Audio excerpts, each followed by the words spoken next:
गौतम बुद्ध की घर वापसी। बहुत कठिन तपस्या थी यशोधरा की, पर वो उस पर खरी उतरी। उसकी अस्मिता यूं खो गई जैसे कपूर। बौद्ध शास्त्रों में इस घटना के बाद उसका फिर कोई उल्लेख नहीं आता। कैसे जी, कैसे मरी, कब तक जी, कब मरी, किसी को कुछ पता नहीं। गौतम बुद्ध ज्ञान को उपलब्ध होने के बाद 12 साल बाद घर वापस लौटे। जिस दिन घर छोड़ा था, उनका बच्चा, उनका बेटा राहुल एक ही दिन का था। जब वे वापस आए तो वह 12 वर्ष का हो चुका था और बुद्ध की पत्नी यशोधरा बहुत नाराज थी और उसने बुद्ध से एक महत्वपूर्ण सवाल पूछा।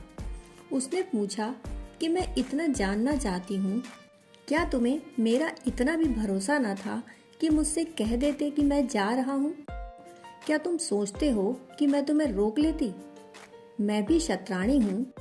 अगर हम युद्ध के मैदान पर तिलक और टीका लगाकर तुम्हें भेज सकते हैं, तो सत्य की खोज पर नहीं भेज सकते।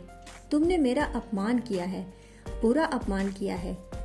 जाकर किया अपमान, ऐसा नहीं। तुमने पूछा क्यों नहीं? तुम कह तो देते कि मैं जा रहा हूँ। एक मौका तो मुझे देते, देख तो लेते कि मैं रोती हूँ, चिल्लाती हूँ, रुकावट डालती हूँ। कहते हैं बुद्ध से बहुत लोगों ने बहुत तरह के प्रश्न पूछे होंगे, मगर जिंदगी में एक मौका था जब वे चुप रह गए, जवाब ना दे पाए। और यशोधरा ने एक के बाद एक तीर चलाए। और यशोधरा ने कहा कि मैं तुमसे दूसरी बात यह पूछती हूँ कि जो तुमने जंगल में जाकर पाया, क्या तुम छाती पर हाथ रखकर कह सकते हो कि वह यहाँ नहीं मिल सकता था? यह भी भगवान बुद्ध कैसे कहे कि यही नहीं मिल सकता था, क्योंकि सत्य तो सभी जगह है और भ्रमवश कोई अनजान कह दे तो भी कोई बात मानी जाए। अब तो उन्होंने खुद सत्य को जान लिया कि वह जंगल में मिल सकता है, तो क्या बाजार में नहीं मिल सकता? पहले बाजार में थे तब तो लगता था सत्य तो यहाँ है ही नहीं, वह तो जंगल में ही मिलेगा। वह संसार में कहाँ, वह तो संसार के छोड़ देने पर ही मिल सकता है। पर सत्य के मिल जाने के बाद तो फिर उसी संसार और बाजार में आना पड़ा। तब ये जाना कि यहाँ भी सत्य जाना जा सकता था। नाहक ही भागे। पर यहाँ थोड़ा कठिन जरूर है, पर ऐसा कैसे कह दें कि यहाँ नहीं है? वह तो सब जगह है। भगवान बुद्ध के पास इस बात का कोई उत्तर न था। उन्होंने आंखें झुका ली। और तीसरा प्रश्न जो यशोदा ने चोट की, शायद यशोधरा समझ न सकी कि बुद्ध पुरुष का यूं चुप रह जाना अति खतरनाक है। उस पर बार बार चोट कर अपने आप को झंझट में डालने जैसा है। बुद्धों के पास क्या होता है? ध्यान, ध्यान, ध्यान और संन्यास। सो इस आखिरी चोट में यशोदा उलझ गई।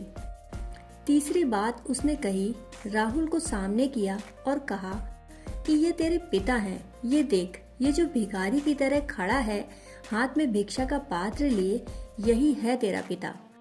यह तुझे पैदा होने के दिन छोड़कर कायरों की तरह भाग गए थे, अंधेरे में अपना मुंह छिपाए, जब तू मात्र 1 दिन का था।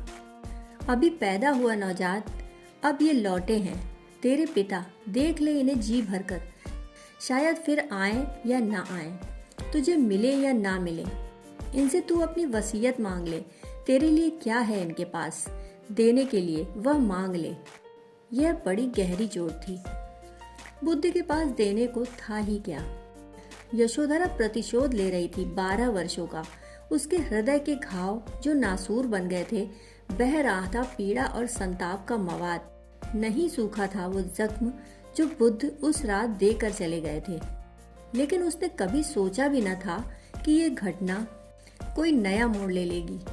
वह तो भाव में बही जा रही थी। बात को इतने आगे तक खींच लिया था। अब उसका तनाव उसकी तरफ वापस लौटेगा, इसकी ओर उसका ध्यान ही न गया। भगवान जो इतनी देर से शांत बैठे थे, उनके चेहरे पर मंद हंसी आई। यशोधरा का क्रोध और भभक उठा। उसे इस बात का एहसास भी न रहा कि वह मकड़ी की तरह अपने ही ताने बाने में बंद हो रही है। भगवान ने तत्क्षण अपना भिक्षा पात्र सामने खड़े राहुल के हाथ में दे दिया। यशोधरा कुछ कहे या कुछ बोले, यह इतनी जल्दी हो गया कि उसकी कुछ समझ में न आया। इसके विषय में तो उसने सोचा भी न था। भगवान ने कहा, बेटा मेरे पास देने को कुछ और है भी नहीं, लेकिन जो मैंने पाया है वह तुझे दूंगा। जिस सब के लिए मैंने घर बार छोड़ा, तुझे, तेरी माँ और इस राजपाट को छोड़ा, और आज मुझे वो मिल गया है। मैं खुद चाहूंगा वही मेरे प्रिय पुत्र को भी मिल जाए। बाकी जो दिया जा सकता है क्षणिक है, देने से पहले ही हाथ से फिसल जाता है। बाकी रंग भी कोई रंग है, संध्या के आसमान की तरह जो पल पल बदलते रहते हैं। मैं तो तुझे ऐसे रंग में रंग देना चाहता हूँ जो कभी नहीं छूट सकता। तू संन्यस्त हो जा। 12 वर्ष के बेटे को संन्यस्त कर दिया। यशोधरा की आंखों से झरझर आंसू गिरने लगे। उसने कहा, ये आप क्या कर रहे हैं? पर बुद्ध ने कहा, जो मेरी संपदा है वही तो दे सकता हूँ। समाधि मेरी संपदा है और बांटने का ढंग संन्यास है। और यशोधरा जो बीत गई बात गई उसे बिसार दे। आया ही इसलिए हूँ कि तुझे भी ले जाऊं। अब राहुल तो गया, तू भी चल। जिस संपदा का मैं मालिक हुआ हूँ उसकी तू भी मालिक बन जा। और सच में ही यशोधरा ने सिद्ध कर दिया कि वह क्षत्राणी थी। तत्क्षण पैरों में झुक गई और उसने कहा, मुझे भी दीक्षा दें। और दीक्षा लेकर भिक्षुओं में, सन्यासियों में यूं खो गई कि फिर उसका कोई उल्लेख नहीं है। हजारों सन्यासियों की भीड़ में अपने को यूं मिटा दिया जैसे वो है ही नहीं। लोग उसके त्याग को नहीं समझ सकते।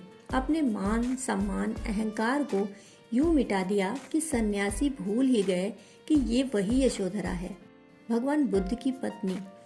बहुत कठिन तपस्या थी यशोधरा की, पर वो उस पर खरी उतरी। उसकी अस्मिता यूं खो गई जैसे कपूर। राहुल का जिक्र जरूर आता है बौद्ध शास्त्रों में।